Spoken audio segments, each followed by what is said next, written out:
प्राचीन यूनानी दर्शन में मित्रता का दर्शन। सदियां बीत गई मित्रता की परिभाषा तय करने में, लेकिन आज तक मित्रता की, फ्रेंडशिप की परिभाषा तय नहीं हो पाई है। प्राचीन यूनानी दार्शनिकों ने भी फिलिया अर्थात मित्रता के बारे में क्या कहा, आइए यहाँ इस वीडियो में हम मित्रता को समझने का प्रयास करें। मित्रता क्या है? यह एक भाव है या जीवन की आवश्यकता? मानव जीवन में मित्रता का स्थान महत्वपूर्ण है। चाहे वह बच्चा हो, वृद्ध हो, विद्वान हो या एक सामान्य इंसान, सबको मित्र की आवश्यकता होती है। यह वीडियो एक यात्रा है प्राचीन यूनानी दर्शन के विचारों से होते हुए आज के सामाजिक, राजनीतिक और डिजिटल युग में मित्रता की भूमिका को समझने की। फिलिया, मित्रता का यूनानी भाव। फिलिया शब्द का शाब्दिक अर्थ है स्नेह, सहयोग और नैतिक जुड़ाव। यूनानी समाज में मित्रता का यह भाव नागरिकता, न्याय और सामाजिक अनुबंध से जुड़ा था। प्राचीन यूनानी दार्शनिक मित्रता को ज्ञान, सद्गुण और समाज के लिए आवश्यक मानते थे। क्या समकालीन विश्व में मित्रता आज भी नैतिक रूप से इस दृष्टि से महत्वपूर्ण है? प्राचीन यूनानी दर्शन में मित्रता या फिलिया को व्यक्ति के विचार, कार्य और समाज के संगठन को आकार देने के लिए मौलिक माना जाता था। हालांकि हम देखेंगे कि प्लेटो, अरस्तु और सुकरात जैसे विचारकों ने इस विषय को आज की तुलना में कुछ अलग ढंग से देखा। बेशक वे व्यक्तिगत संबंधों में रुचि रखते थे, जैसा कि अन्य विचारधाराओं जैसे एपिकुरस द्वारा स्थापित एपिकुरियनवाद और स्टोइकवाद में भी था, लेकिन कुछ और भी चल रहा है। एक ऐसा भाव जिसमें मित्र होना आपको ज्ञानवान बनाने, नैतिक जीवन जीने और यहाँ तक कि राजनीतिक सद्भाव की ओर ले जा सकता है। मित्रता, प्रेम, इरोस या पारिवारिक बंधन स्टोर्ज से कैसे अलग है, आइए जानें। सुकरात की दृष्टि, मित्रता के माध्यम से सत्य की खोज। सुकरात की सोच, मित्र वह होता है जो आपको जानने की यात्रा में, ज्ञानी बनने की दिशा में आपका साथ दे। सुकरातीय विधि, सोक्रेटिक मेथड। सुकरात मित्रों से प्रश्नों के माध्यम से आत्मगवेषणा पर बल देते हैं। उदाहरण, सुकरात और अल्सीबियाडेस का संवाद। आधुनिक संपर्क। क्या आज लोग मित्रों से असहज प्रश्न पूछते हैं या बस हाँ में हाँ मिलाते हैं? आइए जानते हैं इस बारे में। सुकरातीय मित्रता, सत्य की खोज। साथ साथ सुकरात मित्रता को केवल मित्र होने से कहीं अधिक मानते थे। यह सत्य और ज्ञान की खोज का एक तरीका था। उनका मानना था कि अगर लोग सच्चे दोस्त होते तो वे अपनी बुद्धि को विकसित करने के लिए एक दूसरे का इस्तेमाल करते। उनके लिए साथी होने का मतलब था उन्हें नैतिक और दार्शनिक रूप से बेहतर इंसान बनने में मदद करना, न कि सिर्फ साथ घूमना फिरना। अपने दोस्तों को इस सोच से जोड़ने के लिए सुकरात, जिनके दोस्त उनके साथ बहुत धैर्यवान रहे होंगे, उनसे कई महत्वपूर्ण सवाल पूछते और उनके जवाबों को चुनौती देते। इसे सुकरातीय पद्धति, सोक्रेटिक मेथड के रूप में जाना गया, जो संवाद के जरिए चीजों की तह तक पहुंचने का एक तरीका था। क्योंकि उनका मानना था कि कोई भी कभी भी सच्चा बुद्धिमान नहीं होता, वह स्वयं को भी ज्ञानी नहीं मानते थे। केवल दूसरों से बात करके ही आप अपने और अपने आसपास की दुनिया को समझ सकते हैं। प्लेटो और अल्सीबियाडेस सुकरात के सबसे करीबी दोस्तों में से थे। जहां प्लेटो ने अपने गुरु के साथ संवादों का दस्तावेजीकरण किया और अपनी खुद की विचार प्रणाली विकसित की, वहीं अल्सीबियाडेस एक प्रतिभाशाली लेकिन जिद्दी सैन्य नेता थे, जो सुकरात की गहरी प्रशंसा करते थे और साथ ही उस वृद्ध व्यक्ति के साथ उनकी बातचीत से निराश भी होते थे। ये रिश्ते सिर्फ एक व्यक्ति के रूप में सुकरात के लिए ही महत्वपूर्ण नहीं थे, उन्होंने पश्चिमी दर्शन की दिशा को भी आकार देने में मदद की। सुकरात का मित्रता के प्रति एक विशिष्ट दृष्टिकोण था। उनका मानना था कि सच्चे मित्रों को कठिन समय में केवल नैतिक समर्थन देने के बजाय एक दूसरे को चीजों पर प्रश्न उठाने के लिए प्रोत्साहित करना चाहिए। यह दृष्टिकोण आज भी प्रासंगिक है। सच्चे मित्रों को हमें अपने विश्वासों के बारे में गहराई से सोचने और अधिक गहन सत्यों की निरंतर खोज करने के लिए प्रेरित करके हमें आत्म सुधार की ओर प्रेरित करना चाहिए।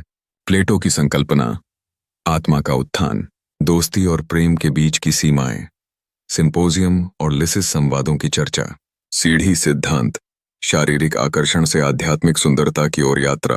सच्चा मित्र आपको आपके उच्चतर स्वरूप तक ले जाने वाला होता है। आधुनिक संदर्भ, जीवन को अर्थ देने वाली गहरी दोस्तियां। क्या आज की सोशल मीडिया फॉलोअरशिप से संभव है? आइए जानते हैं इस बारे में। प्लेटो की मित्रता पर प्रेम, आत्मा और उच्चतर रूप। प्लेटो का मानना था कि मित्रता केवल संगति से कहीं अधिक की ओर ले जा सकती है। यह अधिक बुद्धिमान, अधिक सुंदर और सत्य के निकट बनने का एक तरीका है। दो संवादों, सिंपोजियम और लिसिस में उन्होंने इस बात की पड़ताल की कि कैसे किसी के साथ एक गहरा बंधन किसी की आत्मा को बेहतर बना सकता है और उसे दिव्य शाश्वत चीजों के करीब ला सकता है। प्लेटो के अनुसार प्रेम और मित्रता कई प्रकार की होती हैं। कुछ साझा सुखों या शारीरिक आकर्षण पर आधारित होती हैं, लेकिन ये बंधन अल्पकालिक और त्रुटिपूर्ण दोनों होते हैं। वास्तविक या सच्ची मित्रता कुछ और ही थी। इसका एक आध्यात्मिक या बौद्धिक आधार था जो दोनों लोगों को बेहतर ज्ञान और अच्छाई की ओर ले जाता था। सिंपोजियम में सुकरात, प्लेटो के गुरु नामक पात्र तर्क देते हैं कि सारा प्रेम एक सीढ़ी है जो एक प्रकार के प्रेम से दूसरे उच्चतर रूप की ओर ले जाती है। इसकी शुरुआत एक शारीरिक आकर्षण से होती है जो हमें सुंदर चीजें दे सकता है, लेकिन फिर इस तरह विकसित होता है कि हम बाहरी सुंदरता से ज्यादा आंतरिक सुंदरता को महत्व देने लगते हैं। उदाहरण के लिए, प्लेटो का मानना था कि सच्ची दोस्ती आत्मा का प्रतिबिंब होती है। एक दर्पण की तरह अच्छे दोस्त सिर्फ आपके साथ नहीं रहते, वे आप में सर्वश्रेष्ठ देखते हैं और आपकी पूरी क्षमता तक पहुंचने में आपकी मदद करते हैं। इसका मतलब था एक व्यक्ति के रूप में नैतिक और बौद्धिक दोनों रूप से अच्छाई की ओर बढ़ना। उनके लिए जो दोस्त गहरी बातचीत या साझा गतिविधियों जैसे ज्ञान और सद्गुण के जरिए एक दूसरे से जुड़ते हैं, उनके जीवन भर साथ निभाने की संभावना सबसे ज्यादा होती है, क्योंकि उनका रिश्ता उन भावनाओं से कहीं आगे होता है जो बदल सकती हैं। आज के आधुनिक युग में ऐसा लगता है कि प्लेटो ने एक बात कही थी, सच्चे दोस्त सिर्फ वे लोग नहीं होने चाहिए जो अच्छा समय बिताना जानते हो। उन्हें एक दूसरे को गहराई से सोचने, अपने और अपने आसपास की दुनिया के बारे में सच्चाई जानने और साथ ही अपना सर्वश्रेष्ठ बनने के लिए प्रेरित करना चाहिए। अरस्तु का मित्रता के आधारों का वर्गीकरण, उपयोगिता, आनंद और सद्गुण। अरस्तु सच्ची मित्रता के 3 प्रकार के आधारभूत तत्व मानते थे। प्रथम, उपयोगिता के आधार पर की गई मित्रता, स्कूल, व्यापार आदि। द्वितीय, आनंद के आधार पर की गई मित्रता, मनोरंजन, संगति आधारित। तृतीय, सद्गुण के आधार पर की गई मित्रता। यह एक प्रकार का चरित्र निर्माण है। आत्मिक दर्पण, सद्गुण पर आधारित मित्रता सबसे श्रेष्ठ और स्थायी मित्रता है। आधुनिक झलक, क्या आज के युवा इन्हीं आधारों पर ऐसे ही मित्रता बनाते हैं?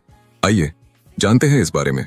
अरस्तु की मित्रता के 3 प्रकार, उपयोगिता, आनंद और सद्गुण।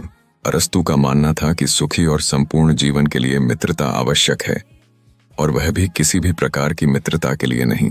निकोमैकियन एथिक्स में उन्होंने इसे 3 अलग अलग प्रकारों में विभाजित किया, जिनमें से प्रत्येक की अपनी गहराई है। पहला प्रकार उपयोगिता मित्रता है।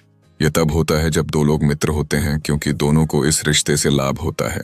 उदाहरण के लिए, वे व्यावसायिक परियोजनाओं पर एक साथ काम कर सकते हैं या एक ही कॉलेज में पढ़ सकते हैं। इस तरह की दोस्ती अक्सर तब खत्म हो जाती है जब एक व्यक्ति को होमवर्क या पार्टियों से घर आने जाने जैसे कामों में दूसरे की मदद की जरूरत नहीं रह जाती। दूसरे प्रकार की दोस्ती आनंददायी होती है। जब तक यह दोस्ती बनी रहती है, वे साथ मिलकर काम करने और एक दूसरे के साथ समय बिताने का आनंद लेते हैं। अगर यह दोस्ती सुखद नहीं रह जाती, उदाहरण के लिए, अगर एक पक्ष ऊब जाता है या दूसरा पक्ष ऊब जाता है, तो शायद एक दूसरे से सामाजिक रूप से मिलने की जरूरत ही न रहे, कम से कम नियमित रूप से तो नहीं। अरस्तु के अनुसार सबसे दुर्लभ और उच्चतम प्रकार की मित्रता वह होती है जो पारस्परिक सम्मान, साझा मूल्यों और एक दूसरे के नैतिक और बौद्धिक विकास के प्रति प्रतिबद्धता पर आधारित हो। ये मित्रताएं गहन, स्थायी और परोपकारी होती हैं क्योंकि ये प्रत्येक मित्र के चरित्र की सराहना पर आधारित होती हैं, न कि उनके द्वारा किए गए उपकारों पर। अरस्तु का मानना था कि ऐसी दोस्ती के बिना कोई भी खुश नहीं रह सकता। आज उनकी सलाह हमें ऐसे रिश्ते बनाने की याद दिलाती है जो हमें नेक बनने के लिए प्रोत्साहित करें, साथ ही हमें चुनौती और प्रेरणा भी दें। ये हमारे चरित्र के विकास में मदद करें, शायद एक अच्छा उदाहरण पेश करके जिसका हम अनुसरण करना चाहें। एपिकुरस, सुख के लिए मित्रता। एपिकुरस के अनुसार दोस्तों के बिना सुखद जीवन की कल्पना अधूरी है।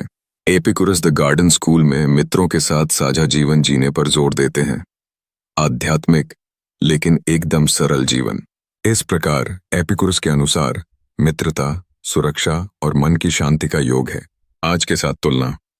क्या मित्रता आज मेंटल हेल्थ की कुंजी है? आइए जानते हैं इस बारे में। एपिक्यूरियन मित्रता, खुशी की कुंजी। एपिकुरस का मानना था कि अगर आप खुश रहना चाहते हैं तो दोस्ती न सिर्फ जरूरी है बल्कि जरूरी भी है।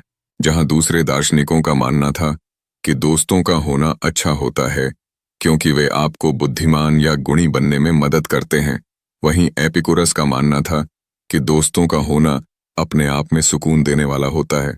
वे जीवन को सुरक्षित और ज्यादा आनंददायक बनाते हैं। एपिकुरस का मानना था कि अगर आपके पास अच्छे साथी हों तो आप अपने जीवन में आने वाली अच्छी चीजों को आपस में बांट सकते हैं और जब कुछ गड़बड़ हो जाए तो अपनी चिंताओं को बांट सकते हैं। अगर आपको अकेले रहने या मरने का डर हो, और एपिकुरस का मानना था कि ज्यादातर लोग ऐसा ही सोचते हैं, तो सच्चे साथी आपके उस डर को कम करने में मदद कर सकते हैं। इसी सोच के साथ उन्होंने एथेंस के ठीक बाहर द गार्डन नाम से एक स्कूल खोला जहां वे और उनके दोस्त रहते थे। उनके पास ज्यादा पैसे नहीं थे, लेकिन वे साधारण सुखों से संतुष्ट थे, जैसे एक दूसरे से बातें करना, साथ खाना पीना और हाँ, एक दूसरे की संगति का आनंद लेना। विलासिता की वस्तुएं आपको कुछ समय के लिए अच्छा महसूस करा सकती हैं, लेकिन भरोसेमंद मित्र आनंद के कहीं अधिक विश्वसनीय स्रोत हैं। यह विचार आज भी सत्य है।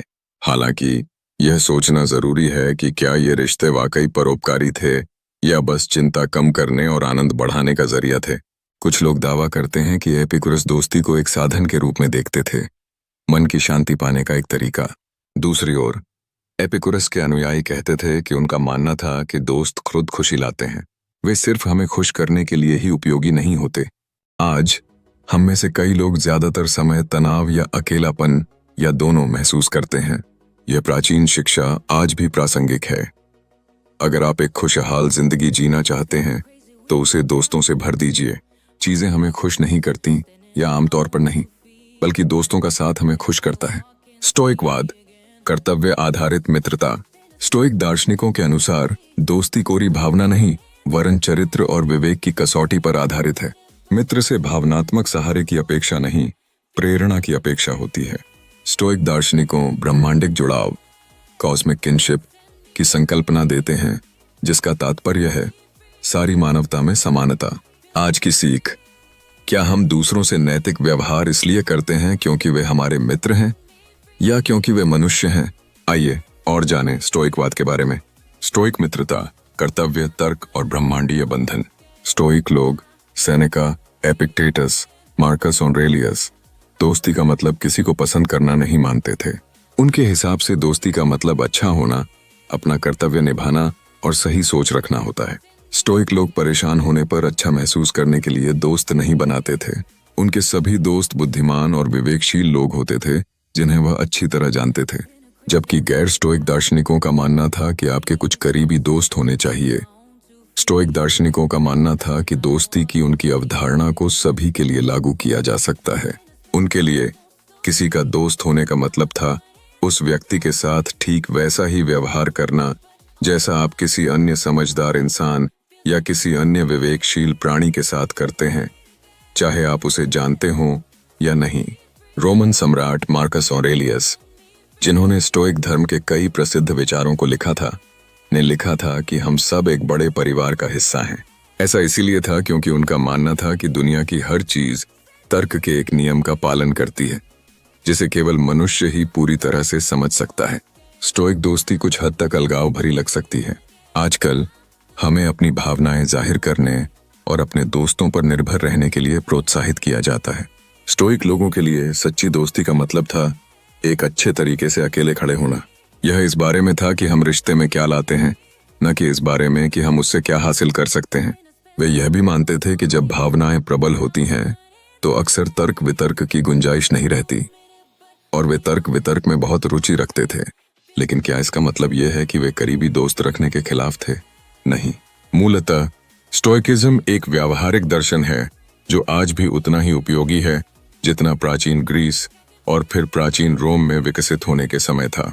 तो हाँ, बेशक उनका मानना था कि दोस्त होना महत्वपूर्ण है, लेकिन उनका यह भी मानना था कि ऐसा करने के सही और गलत तरीके भी हैं। प्राचीन राजनीति और फिलिया। प्लेटो और अरस्तु के अनुसार राजनीति में मित्रता की भूमिका अत्यंत महत्वपूर्ण है। न्याय और नैतिक शासन फिलिया के माध्यम से ही संभव है। नेताओं को नागरिकों के साथ मित्रवत दृष्टिकोण से शासन करना चाहिए। आइए जानते हैं इस बारे में।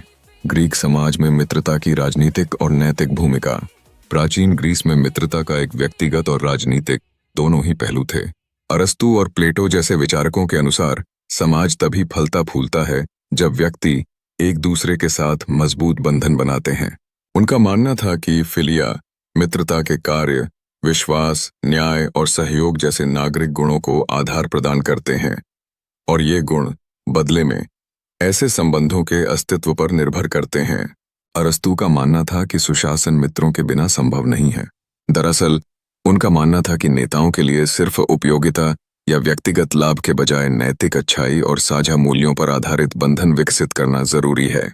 एक राजनीतिक नेता जो अपने साथी नागरिकों के साथ मित्रवत व्यवहार करता है, वह न्यायपूर्वक शासन करने के लिए बाध्य होगा, जबकि जो स्वार्थी महत्वाकांक्षा को अपना मार्गदर्शक बनाता है, वह अंततः एक तानाशाह से बेहतर कुछ नहीं हो सकता। इसी तरह प्लेटो ने अपने ग्रंथ द रिपब्लिक में यह प्रस्ताव रखा कि एक सच्चा निष्पक्ष समुदाय अपने सदस्यों के बीच मजबूत बंधनों पर निर्भर करता है।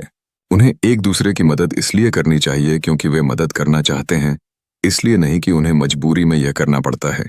यह समझना मुश्किल नहीं है कि आज ये विचार क्यों प्रासंगिक हैं।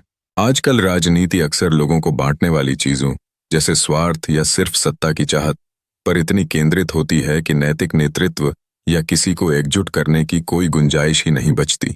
क्या ऐसी राजनीति वाले राष्ट्र बेहतर स्थान बनेंगे यदि सत्ता में बैठे लोग और उनके मतदाता मित्रता, विश्वसनीयता और व्यापक भलाई को नीति या किसे क्या मिलता है जैसे तर्कों से ऊपर रखें? प्राचीन यूनानियों के पास इस तरह की दोस्ती के लिए एक शब्द था जो सिर्फ अलग अलग लोगों के बजाय कई लोगों को एक साथ रखता था। वे इसे फिलिया कहते थे। हो सकता है कि उनके पुराने विचार में कुछ ऐसा हो जिस पर हम तब विचार करें जब हम सोचें कि देश एक दूसरे के साथ कैसे मिलजुल कर रह सकते हैं या नहीं रह सकते। तो प्राचीन यूनानी दर्शन में मित्रता की क्या भूमिका है? प्राचीन यूनानी विचारक मित्रता को केवल एक बंधन नहीं मानते थे, हालांकि वह महत्वपूर्ण था। वे यह भी मानते थे कि यह एक नैतिक और संपूर्ण जीवन जीने का आधार है, और यह विचार आधुनिक राजनीति में भी प्रतिध्वनित होता है। सुकरात का मानना था कि दोस्त होने का मतलब है साथ मिलकर दर्शन शास्त्र का अध्ययन करना। प्लेटो का मानना था कि आप अपने दोस्तों की मदद से उनकी या अपनी आत्मा को ऊंचे स्तर तक पहुंचा सकते हैं। अरस्तु अपने शिक्षकों से सहमत थे, लेकिन उन्होंने यह भी माना कि दोस्ती कई तरह की होती है। एपिकुरस के लिए दोस्त होना भी अच्छा महसूस करने जैसा था। उनका मानना था कि दोस्तों के बिना खुशहाल जिंदगी जीना बेहद मुश्किल, कुछ लोग तो नामुमकिन भी कह सकते हैं, है। दूसरी ओर स्टोइक दार्शनिकों का मानना था कि आपके दोस्तों की गिनती उंगलियों पर की जा सकती है। उनका मानना था कि बहुत से परिचित होना जरूरी है, लेकिन केवल उन्हीं लोगों के साथ घनिष्ठ संबंध बनाएं जो आपके मूल्यों को साझा करते हों और जिनसे आप बहुत कम मिलते हों। नैतिकता और मित्रता। आज की दुनिया में मित्रता क्या केवल फायदे या मनोरंजन के लिए होती जा रही है? क्या जीवन में सच्चे मित्र का स्थान बना रह सका है? क्या आज की शिक्षा, राजनीति और संस्कृति में मित्रता का मूल्य बचा है? आधुनिक समाज में मित्रता के प्रकार। डिजिटल मित्रता।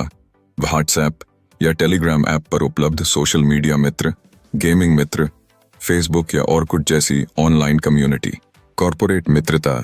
सहकर्मी जो व्यक्तिगत स्तर पर महत्वपूर्ण हो जाते हैं। लोकेशन आधारित मित्रता। पास पड़ोस के मित्र, स्कूल या कॉलेज मित्र। मनोवैज्ञानिक मित्रता जिनके साथ हम अपने मन की बात कह सकते हैं। मित्रता के समक्ष वर्तमान चुनौती। मित्रता में गहराई की कमी। मित्रता के टिकाऊपन का अभाव। मित्रता में नैतिक मूल्य आधारित जुड़ाव का अभाव। मित्रता के प्रेरक उदाहरण और किस्से, जैसे नैतिक साहचर्य के आधार पर गांधी और हरिजन समुदाय से मित्रवत जुड़ाव, या बौद्धिक मित्रता के आधार पर अंबेडकर और उनके निकट साथियों के संबंध, या मिशन आधारित मित्रता के आधार पर स्टार्टअप को फाउंडर्स। निष्कर्ष, क्या हमें फिलिया की पुनः खोज करनी चाहिए? हमें सच्ची मित्रता के भाव की तलाश न केवल निजी जीवन में करनी चाहिए, बल्कि सामाजिक, आर्थिक, राजनीतिक और वैश्विक स्तर पर भी करनी चाहिए। हमें खुद से पूछना चाहिए, क्या हम दोस्त चुनते हैं या दोस्ती हमें चुनती है? क्या मैं वही मित्र हूं जैसा मित्र मैं प्राप्त करना चाहता हूं? शायद ग्रीक विचारधारा हमें याद दिलाती है कि सच्ची दोस्ती सिर्फ जुड़ाव से कहीं बढ़कर है। यह दुनिया को एक बेहतर जगह बनाने के लिए मिलकर काम करने के बारे में है।